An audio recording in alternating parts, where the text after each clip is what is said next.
That's where we're at today. It took 20 years to make this country bankrupt, and since then, our government has operated under emergency powers of our government. It is not the president that makes the decision in this country. It's the Secretary of Treasury who turns around and is put in there by the Federal Reserve to manage the bankruptcy. We've been in bankruptcy ever since. So to print $700 billion and to give it away, how do they get away with it? The manager of the bankruptcy is told by the Federal Reserve this is the way to go. That's where we're at today. Yes, we should point out, Congressman Ron Paul now has a huge amount of sponsors for a bill in the House of Representatives to abolish the private Federal Reserve crime syndicate.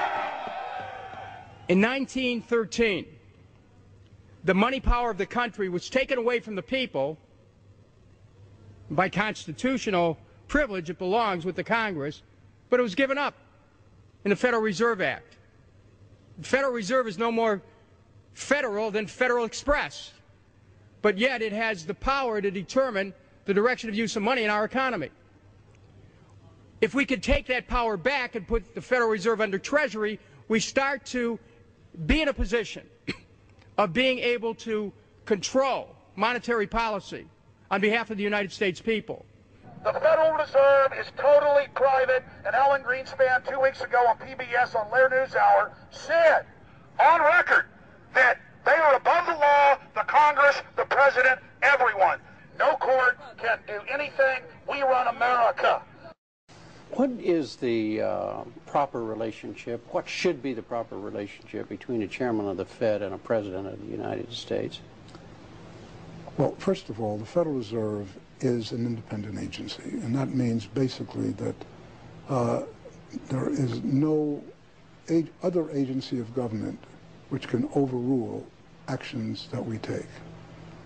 So long as that is in place and there is no evidence that the administration or the Congress or anybody else is requesting that we do things other than what we think is the appropriate thing, then what the relationships are don't frankly matter. Notice what Greenspan is saying. Greenspan is saying the Federal Reserve is beyond the law. And in reality, they are in practice beyond the law. Nobody, as far as I know, has ever audited the Federal Reserve. One of the first things we ought to do when we nationalize the Fed is go in there and find out the audit. Who stole money? Who engaged in corruption? There's a whole series of people going back to Volcker, to Greenspan, to Bernanke, and so forth.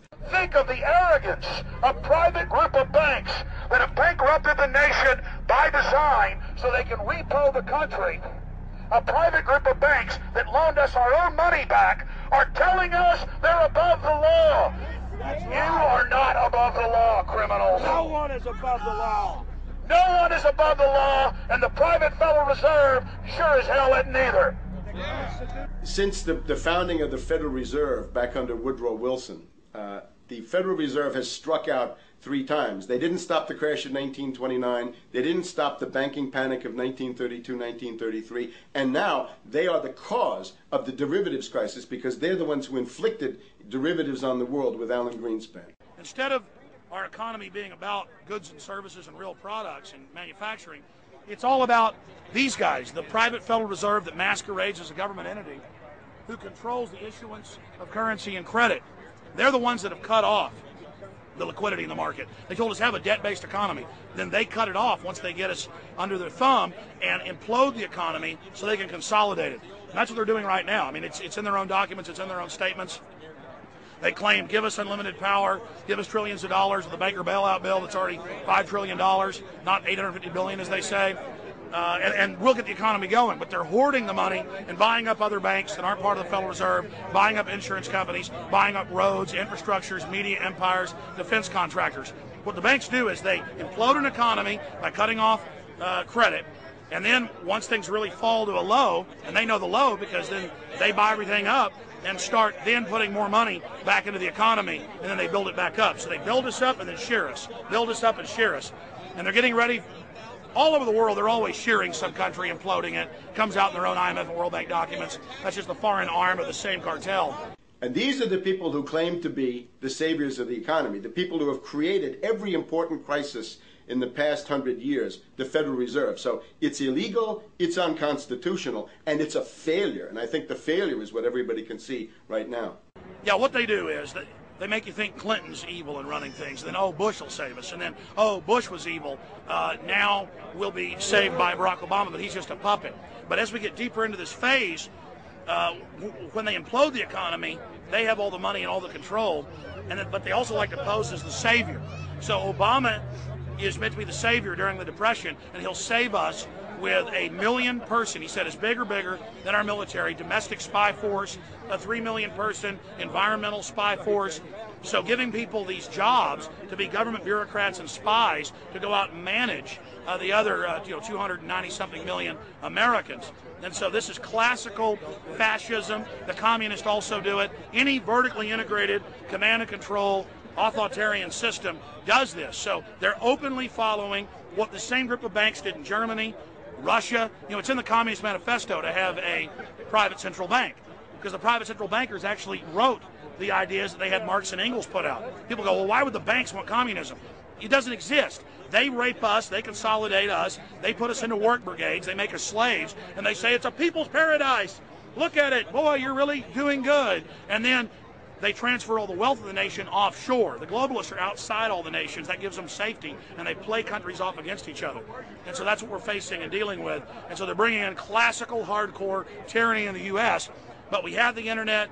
We've grown our numbers. The alternative media has exploded. That's what they're trying to move in, to shut down and regulate and tax the web, but it's too late for them. They're playing in the 19th century, 20th century rules. It's 21st century, the century of resistance to tyranny. And so it's going to be one hell of a fight with the people and free humanity on one side and the New World Order on the other.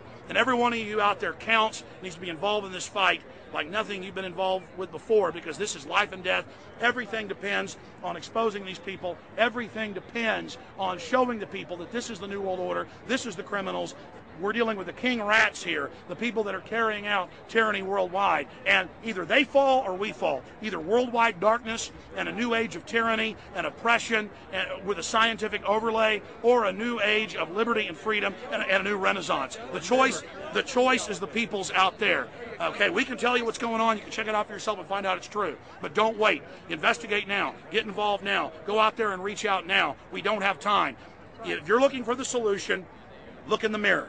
Look right into the mirror, because you out there, men, women, old, young, black, white, doesn't matter. It's going to be up to you if they win or if liberty succeeds and the people have a chance of having any future. These are cold-blooded eugenicists. These are cold-blooded people who think they're God, think that they're our masters, that think that we're animals. These are the guys that funded Lenin and Stalin and Hitler and Mao. These are the guys, it's all on record, that bankroll this stuff. They are hardcore vicious, and they must be resisted. You're watching the Obama deception. We're going to go right back to the film in just a minute. But I wanted to take some time out in the middle of the film to encourage all of you that are watching it online right now to go to Infowars.com and purchase a high-quality DVD of the film. Or you can go to PrisonPlanet.tv and download a high-quality DivX version to burn to disc or DVD to give to your friends, your family, your neighbor, and your community. I also want to challenge all the viewers out there to take time out, to write notes as you watch this film, and to check all the claims that we've made for yourself, because I'm confident in the information presented here. And I want you to not trust me, but to know for yourself, to know in fact that Obama is a betrayer and a liar, a Judas goat, a Trojan horse to bring in the one world government. So again, I want to thank you for watching the Obama deception. You can go to Infowars.com and get a high-quality DVD, or watch it in super high quality and burn disc to give your friends, your family, your neighbors, and warn the public at PrisonPlanet.tv. Now let's cut right back to the Obama deception. Up until about the Kennedy assassination and the beginning of the war in Vietnam, the United States is a very powerful engine for world progress. It's the assassinations, the Kennedy assassination, and the others in the 1960s, the beginning of the Vietnam War, and the beginning of the